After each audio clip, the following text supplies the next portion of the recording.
some kind of constant race against the time, from one body, another born, from one love, another torn.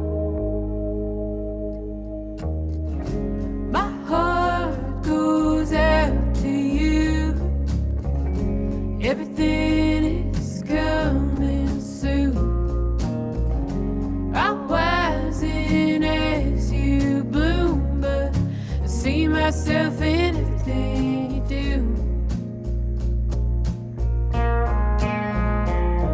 Where there's a will, there's a way. Where there's a will, a price to pay. While you sleep into the evening, I'll be here to guard your dream. And I feel your joy when you wake. I feel your pain when you break open to communication.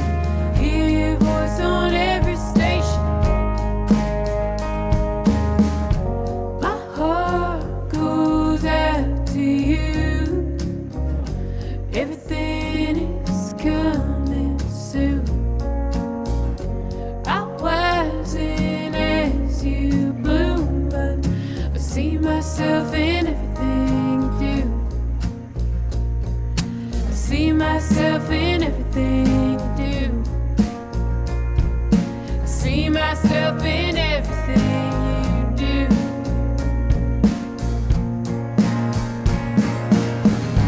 They said who shed our sins, I would die to be born again. We made a brand new skin, handed down to be worn again. They said who shed our sins, I would die to be born again. We made a brand new skin, handed down to be worn again. They said who shed our sins, I would die to be born again. We made a brand new skin, handed down to be worn again.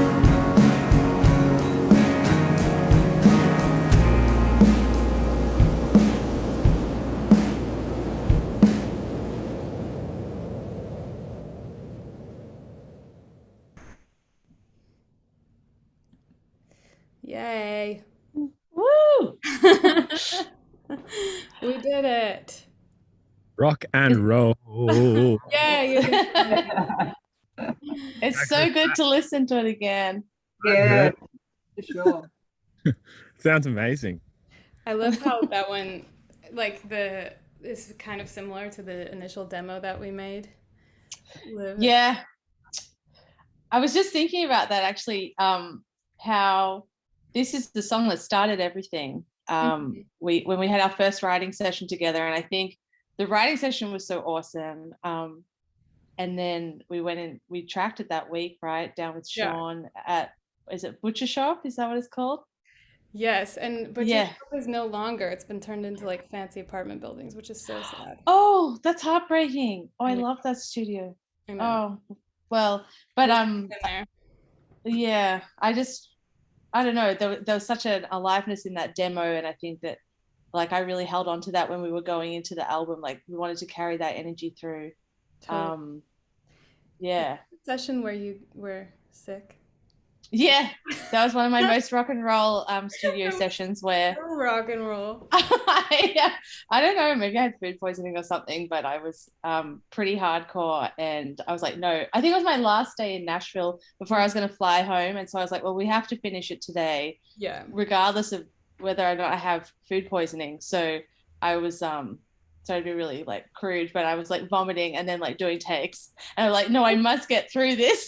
It was so rock and roll. Like, you literally puked and then we're like, no. And then you sang and did like a drum take. I was like, wow.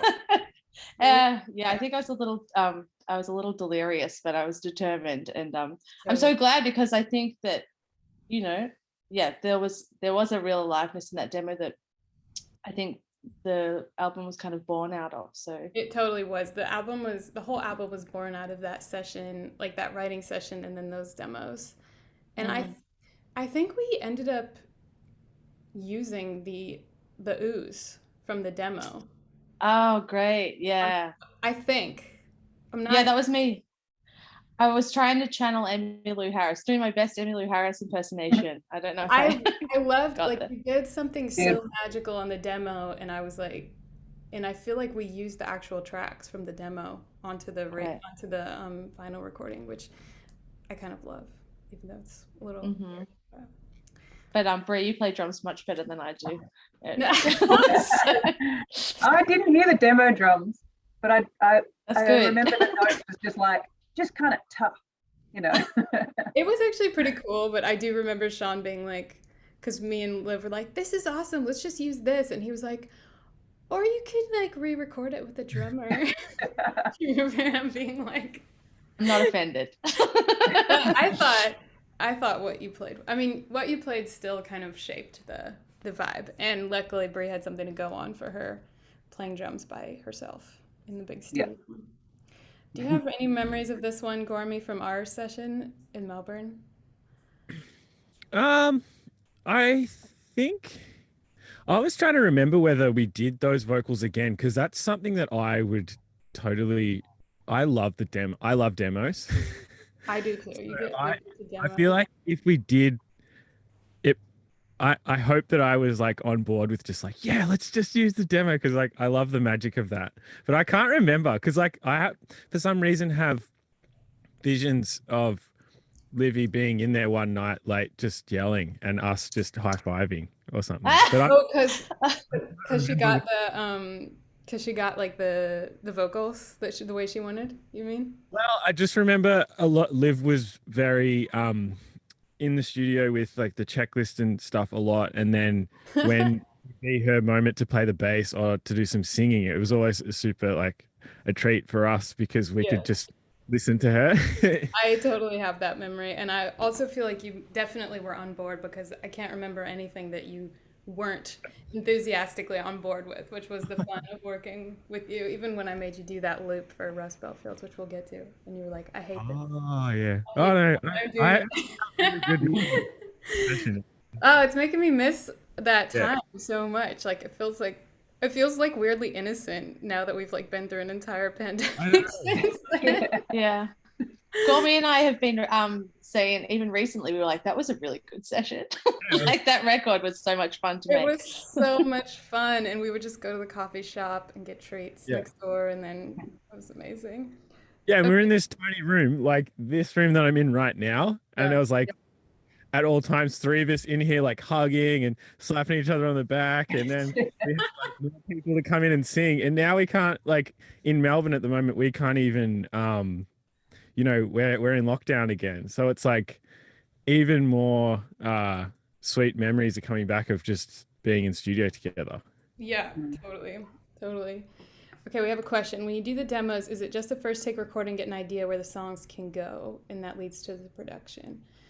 I think a demo can be anything from like a recording on your iPhone to like what Liv and I did, which was more of like a studio recording. But so we actually had really good sounds in there, but it was just the 2 of us, so we had to play all the instruments. And when I say we, I basically mean Liv played all of the instruments, and so that it kind of gave like a really good sketch of like what we wanted to do with the production. And we didn't do that for every song. Like some of them were just more like me recording onto my computer or whatever. But I think when we made those demos, it felt magical that we knew like what direction we wanted the record to take. So do you want to play the next song, Claire? Claire's my very kind friend who's helping me navigate Zoom. I want too much, I need too much. All right. I try too hard Joke's and I on me. lose my trust. Don't you know? The joke's on me. I work too hard and I lose my shine from chasing down every goddamn dime. Don't you know? The joke's on me. 'Cause every door I kick down leaves me limping towards the promise of the good. And every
you know Okay, wait, we started the it. joke's on me.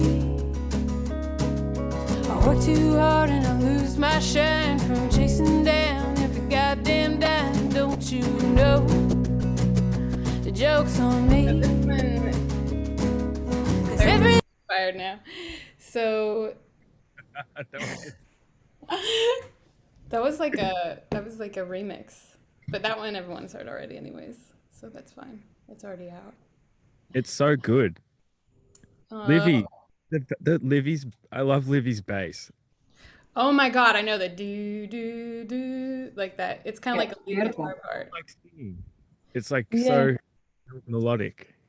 It reminded me actually when I was listening to this song again earlier that the bass. So I'm not really a bass player at all, Nice. but how Before this session, you went. yeah, no, I'm not. But that there were a lot of bass melodies that drove the production of the song. I think even in Cycles, there was a lot of like play with tension and harmony that I think we really lent into across the whole album. But yeah, a little bit in this song as well with that little line in the chorus. Definitely. I feel like maybe because you were on the production side and that was kind of like your instrument that you were mainly playing on the record. So I feel like a lot of those I don't know, one thing that I loved about working with you and like your musical ethos in general is like there's never this feeling of like you have to be like this good at an instrument to like try something. Like I kind of just love that openness, like for me too, because I remember when we were doing the demos, I was playing like terrible electric guitar, and you were just like, "Yeah, sounds great," and like I listened back and I was like, "Oh my God, like what was I doing?" But it was like this openness to try things, and I always felt like super comfortable throwing ideas out or even like trying something on a random instrument, and like that just, I think it made it easy for things to flow. And like when you say you're not a bass player, like you played all the bass on the record and it sounds great. Like it's just like that's kind of your vibe. You're just like, well, it will happen like if I want it to, basically. I think that I appreciate you saying that, because I think the thing that I value in music is not like, it's funny because I grew up as a classical musician, so it was all about technical prowess and, you know, practicing a bajillion hours a day. But actually the thing I value most in music is really conviction. It's just like if the feeling is there, you know, then that's what I want to listen to. I don't want to listen to someone shredding necessarily. I want someone to really be playing genuinely. And if it's, you know, what you thought was a bad guitar take, I thought like was really alive. And and actually that's what we want rather than something super clean you know, for this project and like when I was thinking about production. So yeah, absolutely. And I think that was like just such a cool environment to be in, and exactly what I wanted for this album and like the ethos that I wanted to dig into. So that's great. I feel like Gormy did play some bass though, didn't you? Gormy? Yeah. I don't remember which song. I was always trying to get you to play. And I was always trying to get you to play. So we have a question from Olivia who says, I love that this song has a heavy topic, but the soundscape is so upbeat and joyful. How did you decide on that contrast? I think that I love that question, but also I think this is just like a remaining thing inside me from playing so much bluegrass and old time that will never go away, which is like the more depressing the song, the more upbeat it should sound, and like the more brutal the lyrics, the more chill. But I also feel like I have an aversion to like overly sentimental sounding songs paired with overly sentimental lyrics, like especially this song being like the joke's on me. Like the song itself, you know, should have an element of being ironic, I think. What do you think, Liv? You kind of helped me finish this one with the it's coming on strong. Like I remember you added that part, which kind of tied it in a bow at the end. Yeah. I think I do something very similar often. And I think to me, like as a listener, most of the time, I think I really enjoy that contrast of someone just being kind of like frank about what's happening, but not leaning into making it sound like the lyrics, because I don't know, sometimes those lyrics can be interpreted so many different ways. So I think I really enjoy the contrast, that it could be a heavy topic, it could be somebody's normal, you know, like we yeah, I feel like in my band OPEP we do that often as well. It's like, oh, that's really heavy, but it sounds so happy. Yeah, and I can understand what you're saying about like bluegrass. Yeah, I think it's the space that I kind of operate in too, but it's a really valid point. Like it's something that is a feature of this song for sure. Let's listen to the next one. This is Rust Belt Fields, which I feel like I owe you an apology, Bree, because you played a great drum track in them. I just was like, we tried to track this so many different times, and for some reason, like we just couldn't get the right vibe on it, and it was the last thing we ended up doing, which I feel like we were just squeezing it in at the last minute, and this is just the way that it worked for some reason, and I made Gormy do this drum loop, which he was not happy about. I remember there forever. We were so excited though when we finally got it. We were like, "Oh, this is it!" Yes, and Dan Watkins played guitar and sang. Let's go ahead and hear it, and feel free to like talk or ask questions over it so that we don't go forever, because I love talking about this, and we might go for like 3 hours. There she is.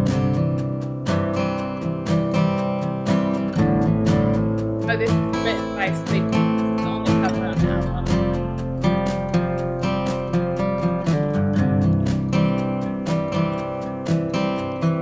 This is my town, in the Rust Belt Fields. We were banging out Buicks and Oldsmobiles, but there was always a job, and the money was there. Some say we got a little lazy, nobody seemed to care. But they figured it out. It's hit the elbow grease down to Mexico and off to the Chinese.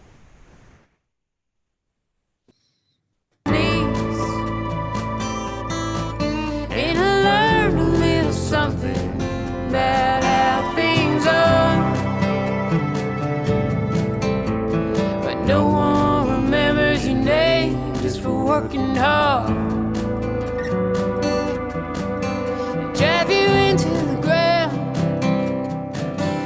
till your factory's cold, and they tear it all down and the parts get sold.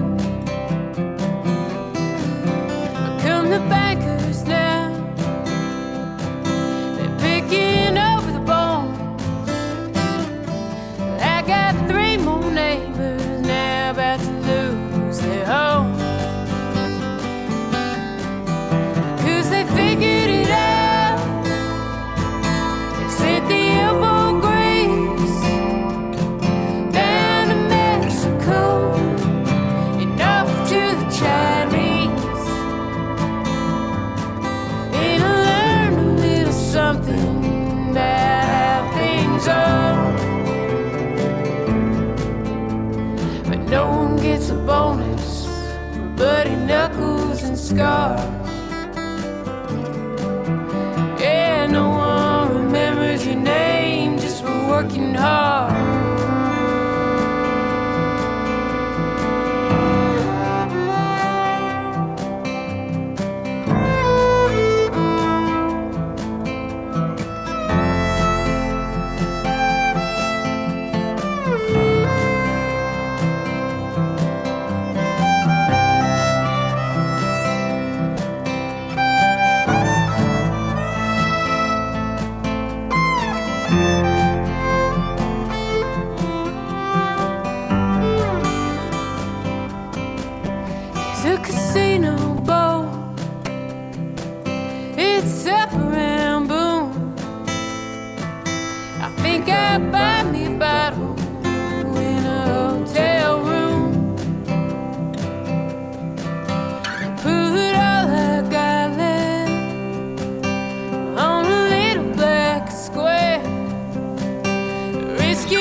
That was definitely like the hardest one to come around to. Like if I felt like we had to try so many different approaches on that one. Remember I that feel- crazy mix that I did as well with the fretless bass and like the huge Yes. drums? And you're like, oh, that's the vibe. Like, oh, I loved hearing like what goes on in Gourmet's brain though. uh, You sent me a mix and it was like, no one remembers your name just for work. it was like a Drop the beat. It was awesome. I think maybe because it was a cover, like I don't know why it was just so like hard to get there, but I feel like it's kind of cool now. Like I kind of feel like it's a special moment on the record now. But And I I really feel like, oh, sorry, did I cut someone off? no, I was just throwing more love on. Love pile. I really feel like your fiddle line after the choruses really brought that track together, and I think it's a really special fiddle moment for me. I guess it's like one of the few fiddle moments, and that like those parts were so experimental, like the sounds on the chorus, but Gourmet just pumped the reverb and got there. It was like one of those like throw it all at the track and see what sticks kind of moments, I think. Yeah. Have you guys heard? Oh, I just want you to know that we've been doing some full band rehearsals this week, and trying to get this Wyoming Wildflowers vocal part has been so special. I wish I had like a blooper reel of people learning this vocal part. It's like, it's so much fun, but it's so hard and so exposed. So let's go ahead and hear Wyoming Wildflowers so you guys can know what's Yeah. happening. Thanks, Claire. Well, I've covered some groundwork in this job, but I never do stop to look for long. So the fields out west caught my surprise. The color come to you when you open up your eyes. But how come nobody told me? How come nobody showed me Wyoming wildflower? Well, those good old boys, they shout and scream about what the colors on this earth mean. Well, white is the color they're so proud of.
That is so much fun. I think that I love was, this That was a one. fun one, that one. yeah, it kind of turned out great. I think this is what made Signature, this song was the one that Signature liked. So this was the one that clinched the deal, maybe. I feel like this is as a fan of Rachel Baiman's songwriting, this is a song that like, oh well, I mean there are a few like real standouts for me that like really hit me hard, and this was one of them. I just love what you're writing about and how you write about it, and when we were working on the song together, just the way you spoke of your writing process as well. I was just like, I don't know, I got goosebumps. No. It's so inspiring, you know. Oh my God. Well, you kind of brought that song to a whole new level because you had that whole outro idea. And I remember us talking through it, and it was like, you were like, dandelions. Every time I sing that now, I'm like, that feels so good to sing that line. Like, because I feel like your approach to songwriting is so melodic, like melody driven, and like sound driven. And so like when you hear, I'm like, what is the meaning of this phrase? I'm like, how can I intellectually approach this? You know, like I'm like all about the words, and I don't always think about whether they're gonna sing well, like what the melody is, and like that's why it was so cool to work with you, because you brought this whole melodic sensibility, and like that outro just feels so good. And I'm like, this is something that I would never, like I needed you to do this. I would never do this on my own, you know? I'm just like, I'm gonna sing my little folk song. And you're like, oh. Ah! However, I appreciate you saying that, but like we would never have got there if you didn't have the seed. And like seriously, if you hadn't written something so moving. And I was just like, fuck, no, we need to take this to the next level, because like there's gold here. God. And So- I love what's happened. Oh, I love it too. When that piano part came in, I was like, oh my God, I forgot. So Liv played piano also on this, and me and Gormy were just sitting in the studio, and she was like, I'm just going to try some things. And she would go out there. Yeah. Like, same thing on No Good Time for Dying. I feel like we were just like, what is happening? Like, how we didn't know she could do this. Well, I didn't know that I could do it either. I was like, this really fail. So This is the Liv ethos. Like, this is how I want to live for the rest of my life. Like, I will try whatever. Any that's kind. I was trying to remember. I think we put or maybe you recorded acoustic guitar on it, and then we ended up taking it off. So it's really a spacey song. There's a lot of space in the middle. So Yeah. thanks for hearing that my lyric, Jeff. Yes, Mm-hmm. my Prism's lyric. Love when people understand what I'm saying. Okay, let's hit this next one. What is it? When You Bloom. Awesome.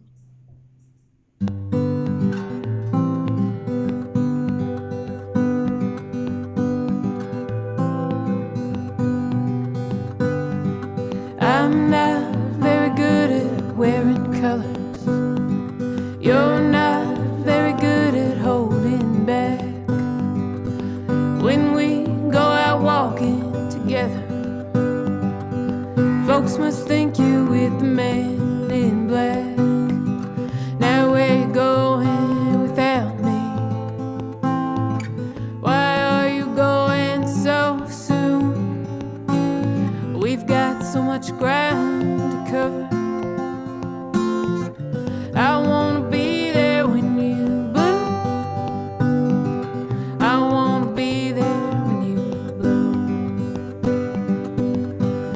If you're gonna run up the mountain and back to the bottom, you don't have to do it alone. I remember every other feeling that you ever got. 15 hours to Colorado.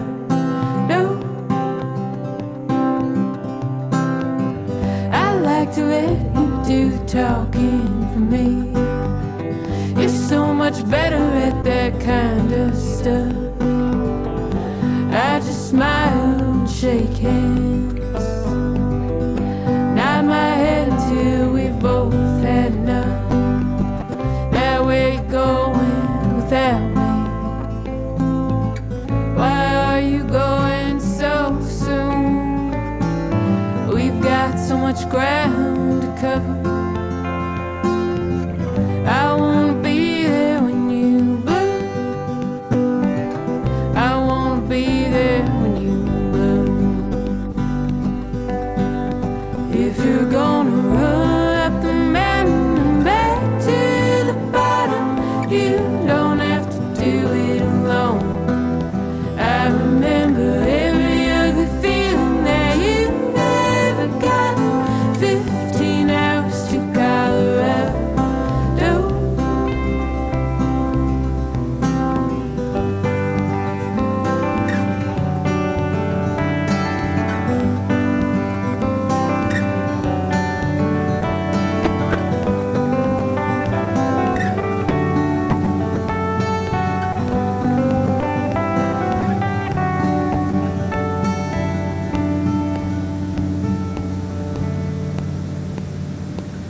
You never understood my music. I never understood why you climb walls, but you still come out to see me play. And you know I'll catch you if ever you fall. If you're gonna run up the mountain and back to the bottom, you don't have to do it alone. I remember every ugly feeling that you ever got. 15 hours to Colorado. If you're gonna run up the mountain and back to the bottom, you don't have to do it alone. I remember every ugly feeling that you ever got. 15 hours to Colorado. No.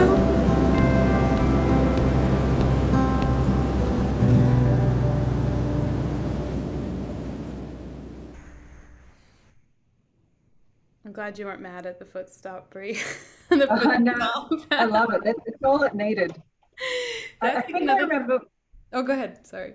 did we try, I remember like, I think I, did some like floor tom melody sort of stuff. Yeah. And we thought maybe it's going to, explode at the end or something. But no, I think what you did with it was perfect. It's just such a beautiful, beautiful song, that one. Thanks. It was a. That was a Liv gold melody on the chorus. I feel like it just Yeah. like brought it together, and I do remember that because we were gonna make it huge and at the end, and then I was like panicking. I was like, no. Yeah, I remember. Because I was like, it's going to be big. And you're like, no, I want it small. And I was like, fair enough.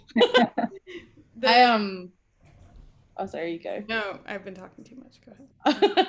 I just remember when we were writing this in your cabin and your beautiful home in the front room on the river, and I just remember speaking about our sisters. Mhm. and we were having this really beautiful conversation about how much we love our sisters, and then this chorus and song came out of it, really. But again, like, you'd already planted all the seeds, and I was just like, yeah. And I really connected with that, and I remember that as like a really special moment of one of my favorite moments when we were in the writing phase. The writing phase was super fun. I feel like I love all of the creation phases, and I always wish we could just like do that and then start again, do another one. Yeah, we can. We just have this other phase in the middle where we have to share it with everyone. Like, this phase is hard. I don't. It is nice to listen back in, but maybe something really special about this was how much we were able to connect on the subject matter, because I felt like with Cycles as well, like it was really easy to to write the songs with you, to present the songs to you and be like, how can we make this like next level? How can we bring this to the next level? Because you always really were understanding where I was coming from. Like, I feel like there was so much common ground in terms of like where we were in our lives and like our various familial relationships, and just kind of being, I guess, in a similar societal position. But like, because I was like, I have this song, like when I wrote this song, like initially I was like, this is so boring, because all I had was the verses and the pre-chorus, and I was like, I love the feeling of this song and I love the sentiment of it, but I was like, it feels like the most boring 1-4-5 song. Like I couldn't get anywhere with it. And like that chorus melody is like what really brought it to the next level, which is like the specialness of the collab. Right. Well, I mean, I really feel like that's props to you, because I think like I'm full goosebumps over here in Melbourne. Because cry, like I'm drinking whiskey. It's nighttime. Okay. But really, like I feel like as a fangirl of Rachel Baiman, Yes. no, but your strength is in your vulnerability and your ability to express like where you're at and have this bigger picture of like where you sit in the world. And yeah, you're right. Like I think I'm on this having more and more over time, I'm questioning and exploring those ideas. And so I got so much out of the whole thing, because you know I learned so much in the experience, and it was awesome that we could meet in that moment. And yeah, and like this, like a song about sisters, at no point did I think it was a boring song. I was just like, absolutely, we need to write a song about our sisters. Let's go. That's what has to happen now, you know. There's been a lot of sister tears expressed to me over this song thus far, so I hope it continues to do that. And this is one that people really connect to live generally. Like this is the one that I get comments about in the like 5 shows that I've played in the last 2 years. This has been my experience. Oh my god. Okay, I'm getting emotional now. Okay, well this next song is like really emo, and I almost didn't record it because it's a pretty embarrassing song actually. It's like the worst parts of myself on a platter. Here you go, everyone. But Liv, you were very supportive. Bree, you freaking just nailed it. And Gormy, thank you for not making me feel weird ever. Appreciate you. I would never. You were like the best rock the whole time. No, sorry, go ahead. It's fine. I'm feeling low as hell. Won't do no show and tell for you today. Just try and make me play. I ain't your dog and I won't sit, won't stay. 'Cause when you hope it hurts, when you hope it hurts, when you hope it hurts sometimes. When you hope it hurts, when you hope it hurts, when you hope it hurts sometimes. I'm not so damn naive. Don't tell me that you still believe in me. You want me for lunch. I'm just waiting for that sucker punch to land. 'Cause when you hope it hurts, when you hope it hurts, when you hope it hurts sometimes. When you hope it hurts, when you hope it hurts, when you hope it hurts sometimes.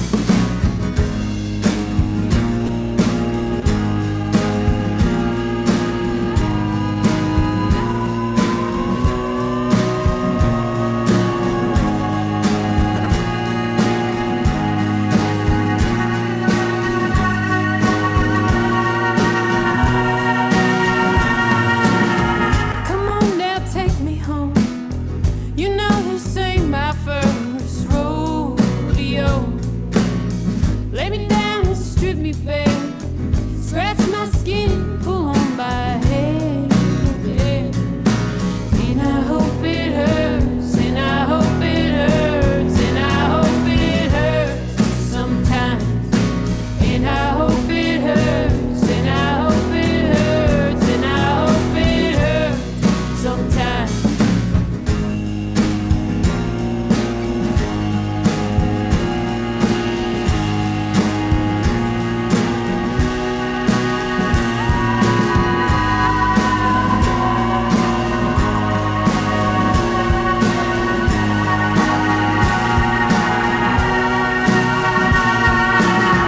I'm feeling low as hell. Won't do no show and tell for you today.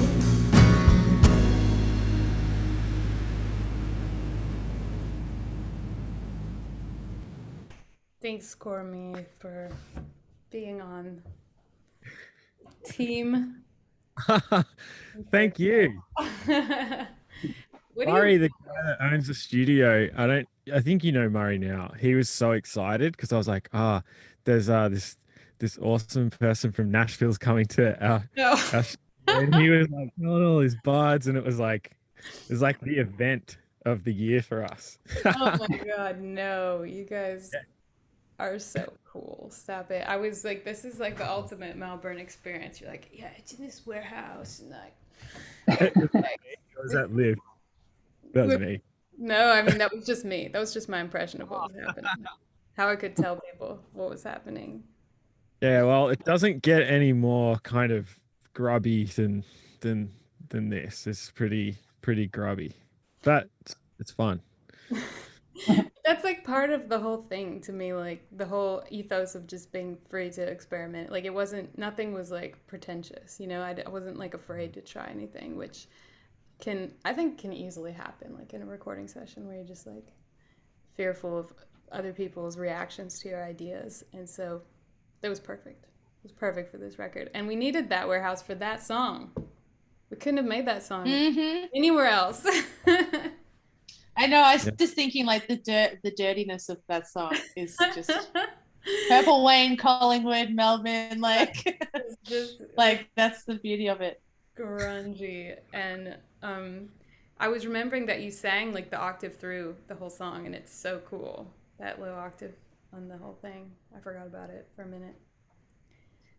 I forgot about the wailing, and then that could have, that was definitely a moment where I was like, oh, I'm just going to go and lay some stuff down, and it's probably going to sound hideous, and then we can figure it out. And yeah, Shani did an awesome job figuring it out, because that would have been quite hard to wade through.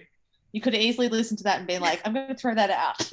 But I would not have let her throw that out. I loved that moment. But also, like, we'll have, Shani's not on here, but Shani Gandhi mixed the whole record, and I feel like really nailed it. Like, I was a little bit of a psycho in terms of like going back and forth with her on a million mixes, but it was always the right vibe. I was just like tweaking the tiniest things and like putting parts in. And like, I told her, like, she's actually Australian, and I mean, she lives here in Nashville, but like, I feel like she really understood the scene that I was trying to like tap into, which the scene being basically you guys on this call.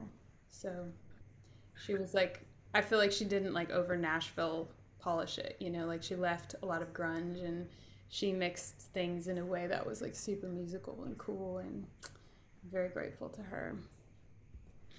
And Dan Watkins is on the call, and he did the vocals on Rust Belt Fields. We already played it, but you can pop in and say anything, Dan, if you want. I haven't seen you in so long. Where are you? Oh. Okay, well, just say hi if you feel like it. Hello? Oh, hi!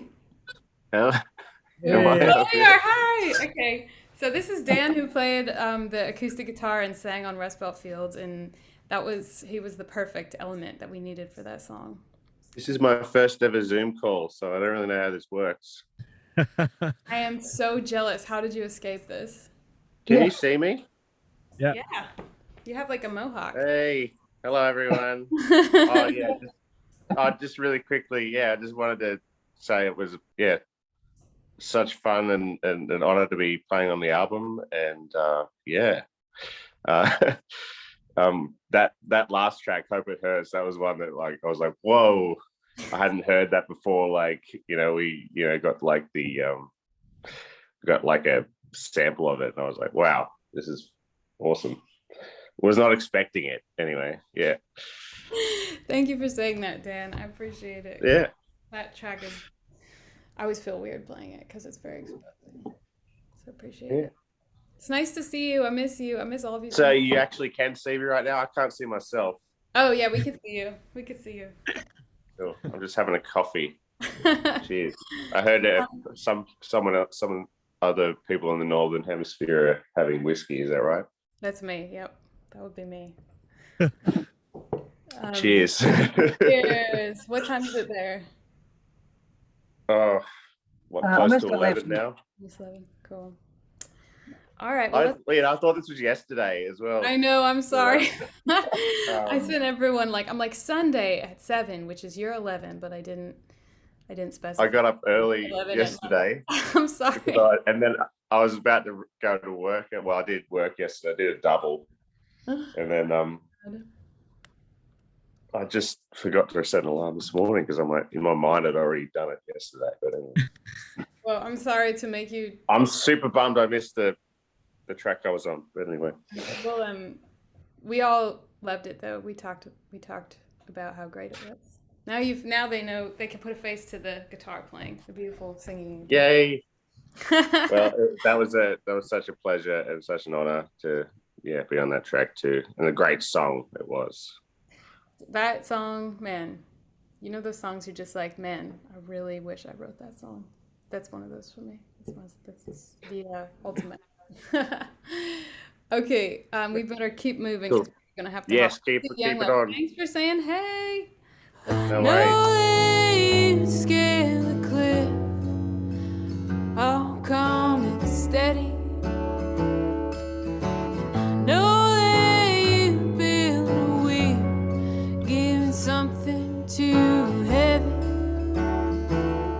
Well, I'm like a bird in a storm, all unsteady. But if I were to cash in my chips, there'd be plenty. Oh, young love is growing up, it's getting older. Oh, young love ain't gonna do what it's told anymore. Oh, young love is acting up, it's throwing us all around. Oh, young love is lashing out, but I stand my ground. I know that you plant a tree, giving one seed to bury. And if the power went out, you'd have a light ready. Well, I'm just a bundle of nerves, all spaghetti. But if I were to cash in my chips, it'd just be petty. Oh, young love is growing up, it's getting older. Oh, young love ain't gonna do what it's told anymore. Oh, young love is acting up, it's throwing us all around. Oh, young love is lashing out, but I stand my ground.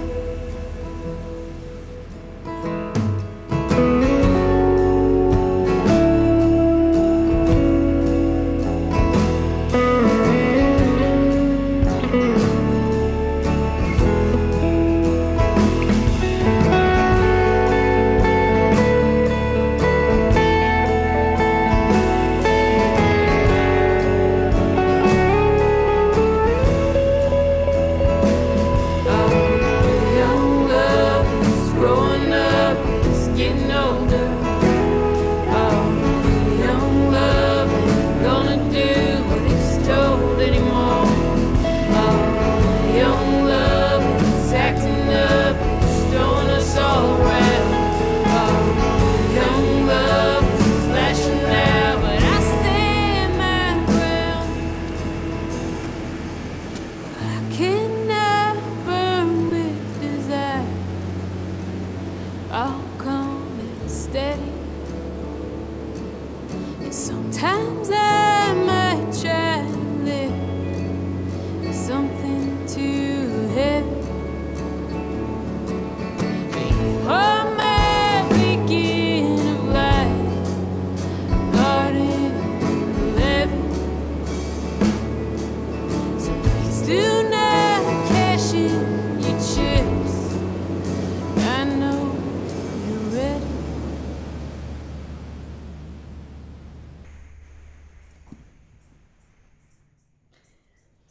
Yay. Thanks, Liv. Oh, Yeah. this song makes me feel all the different things. I feel like the octave vocal that you were mentioning that I was really lit up about, and yeah, Rachel was not as lit up about. I was like, this is a moment, like just having that much space between in the chorus melody. I felt like it was a simple but huge choice, and it was a little Ed Sheeran, and I was thinking about Hosier, and I was like, this is a pop song you never knew you needed, you know. No, you're so right. I'm so glad you pushed me to not be a chicken about it. But I also think that the song 100% stands alone without that as well, because there were different versions that you'd sent through, maybe with like a closer lower, maybe like a third above in a male part, and I just thought, again, like that was also a good choice. I just got really excited about this. It was high vocal choice, but like the octave was the choice. Like, because I did that because I was like, no, I need to show you because I don't think the octave is right, and I did this like kind of folky version with the normal 3-part that I would go for, and I was like, no, Liv's right. It needs the octave. So, but this is yeah. Sorry. I was gonna say content-wise, this is another song that really hit me hard. I was like, oh, it's so beautiful to speak about this topic of like a growing love. I don't know. It was and just like the realness of it. I was like, Rachel Baiman, do it again. Oh my God. Thank you. Well, does anyone? I know that Liv and Gormy both have to hop off soon. We'll continue listening, but if anybody has any like last questions about the engineering or the producing, now's your chance. Just pop them in the old comment section. Nothing too hard. No hard questions. No questions. Do you have any last words, Gormy, about our hang? I miss you so much. I want to make another record. Yeah. What's going to happen is, because me and Liv, we have a pact to embark upon. Our life from here on out is just going to be, we're just going to go as a duo and just producing for people. Yeah. Really? So Born out of this project. Pack a couple of little. Oh my God, I'm so excited. We're gonna come to Nashville and we'll do the next one with you at your house or something. Only if you bring Breeza. Breeza. I'm there. Oh my God, wait, are you serious? Are you gonna be like a production duo now? Because Don't Play With My Heart Like That. We loved it. We work with Angie at the moment together, and I mean we all the whole band, but I think me and Liv love working together. We have good flow. You guys do have really yeah, and it was like truly, it was really special making this record, and like what a privilege. So thanks, Rachel, for even. I mean, like I hadn't done anything like this before, and when you posed it to me, I was like, okay, like I was keen, but I was also like, well, let's see how this goes. You know, it felt really alive because I think we were working out the process together, and it was just really special. So thanks for having me. I feel so lucky to have caught you both, and I feel like sometimes I have a knack for like snagging people before they get like way too famous to have anything to work with me. So I was like, yes, I found Liv when she had some time. And like, seriously, if we hadn't done it, then I was thinking about it. Like if we hadn't fitted in at the end of 2019, we wouldn't have gotten to make the record because either of us could have visited the other place. So wild. Thank goodness that we got it in when we did.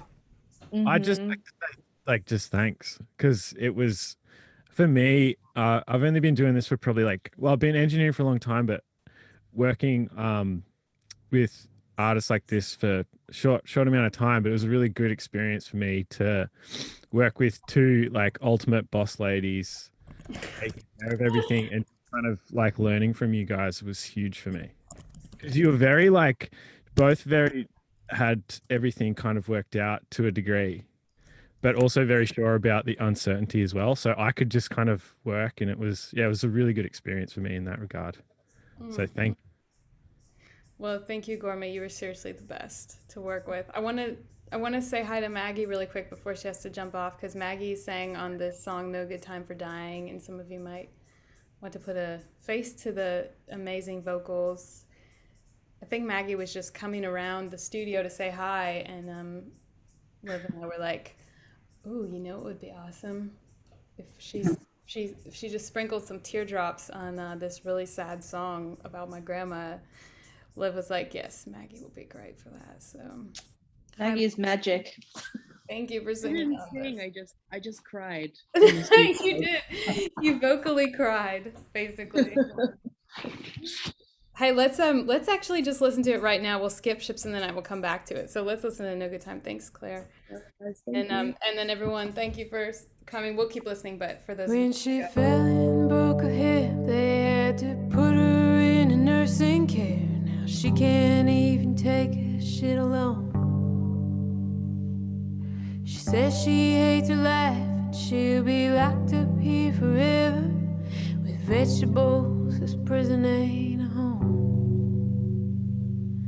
If she had died a year ago, she could have missed this altogether. She could have taken pride right to her grave.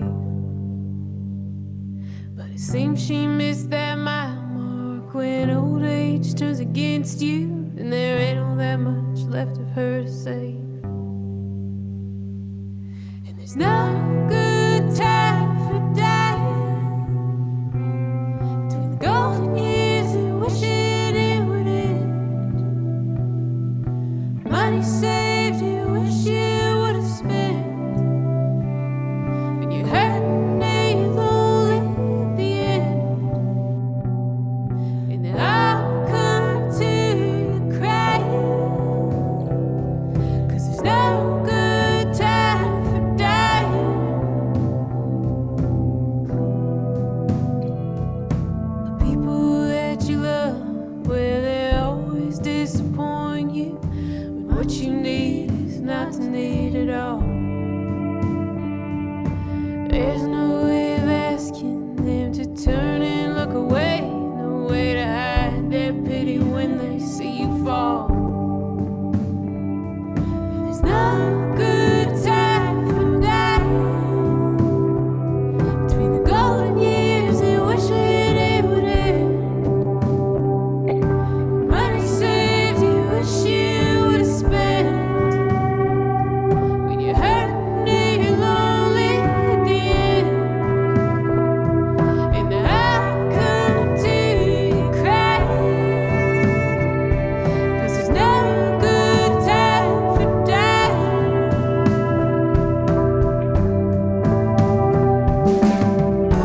You wanna see that sunset. You wanna see that golden hour. You better leave before it gets too dark. Well, you come into this world just a kicking and a screaming. It seems you leave it very much the same.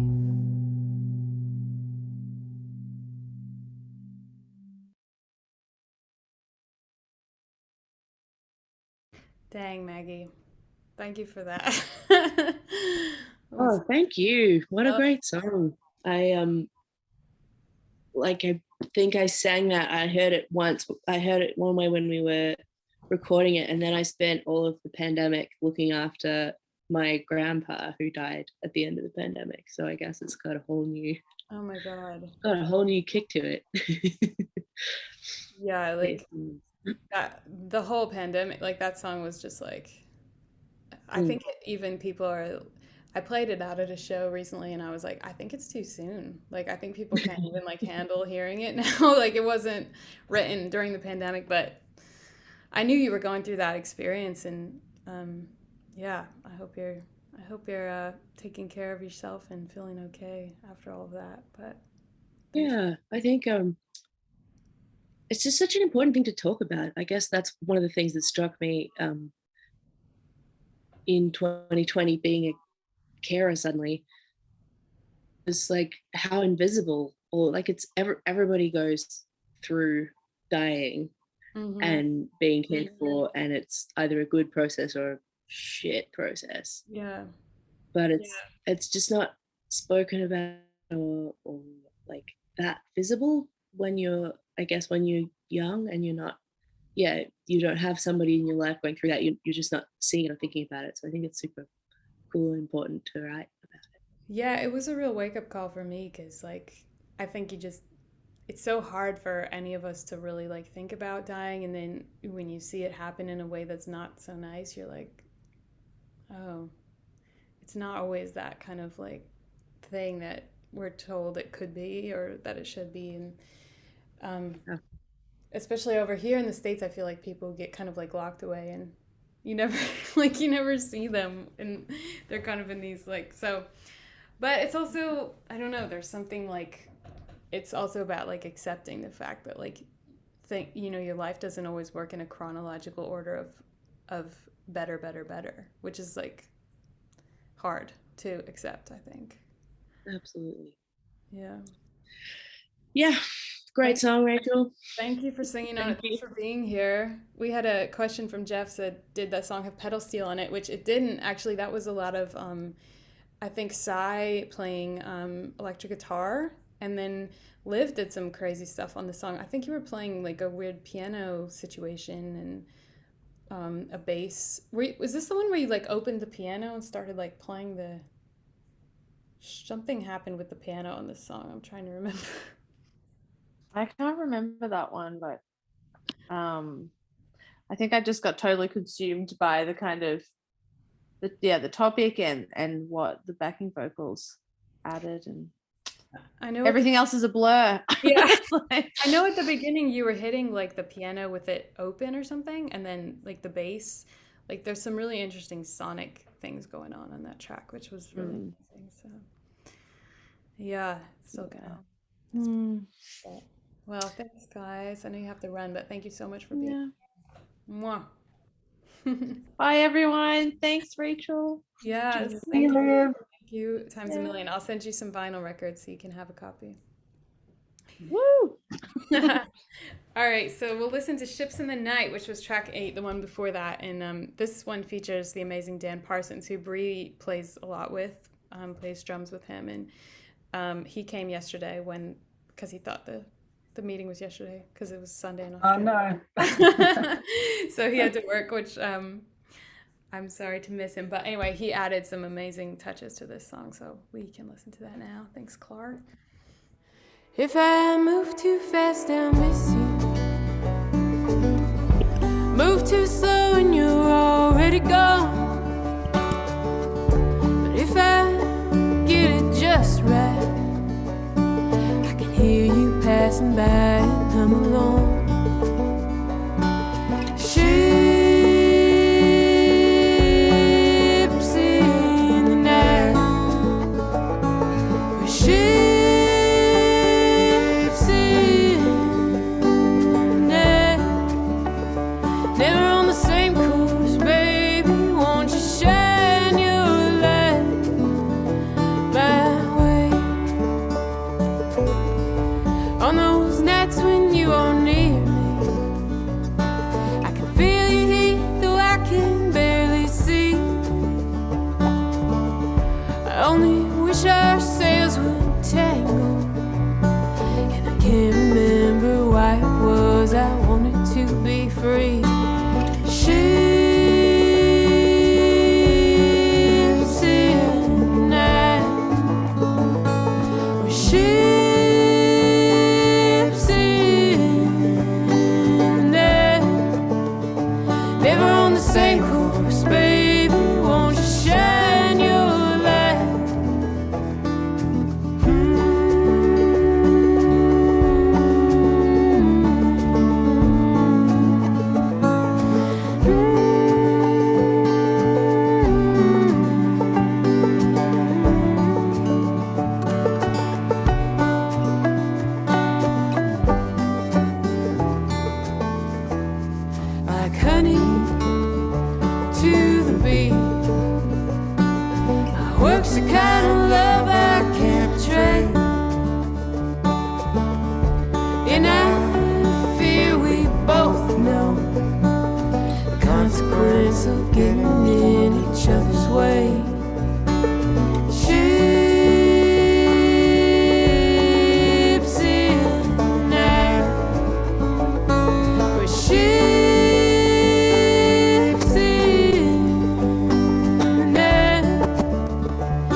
So yeah, that's the only one with banjo, I think, on the whole record. And Dan Parsons sang this crazy harmony, like where it moves like in the middle of it, which was super cool. And if you guys haven't heard Dan Parsons, he's definitely someone to check out. Such an amazing artist, also based in Melbourne.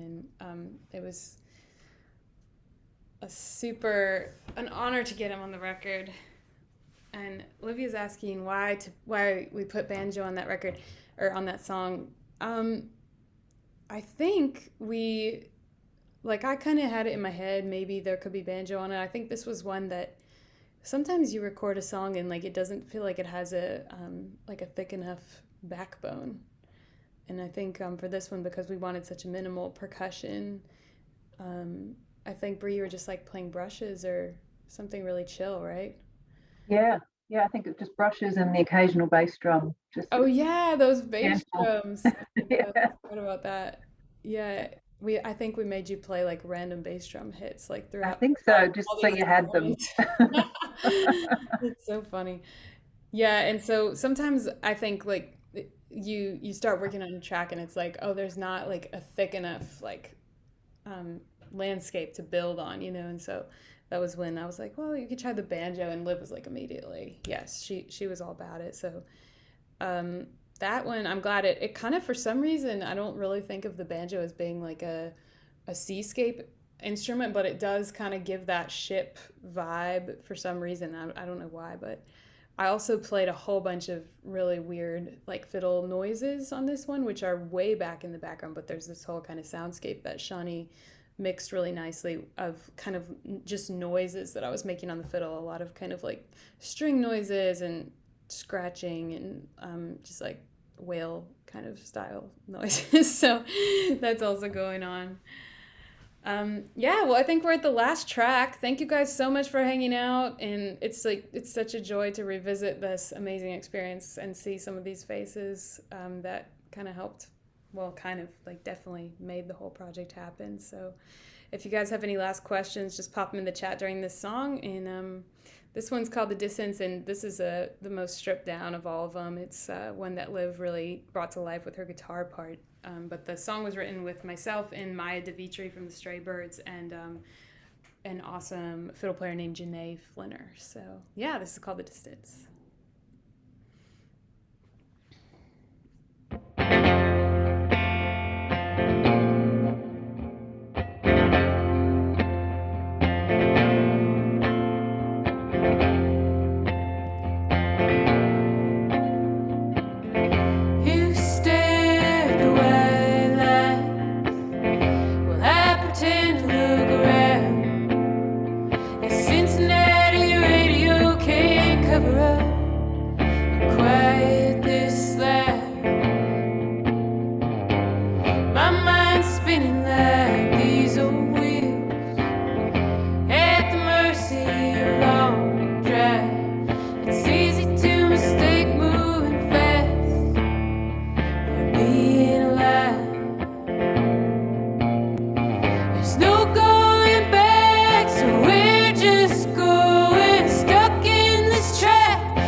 Thanks.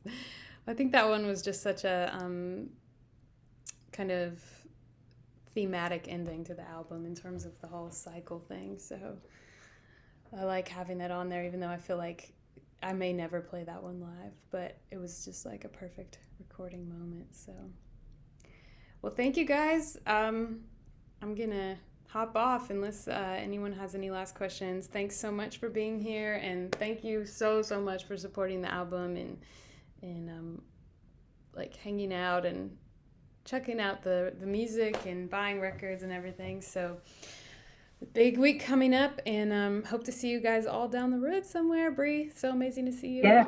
Danny, Olivia, thanks for coming, and everyone have a good night / good day.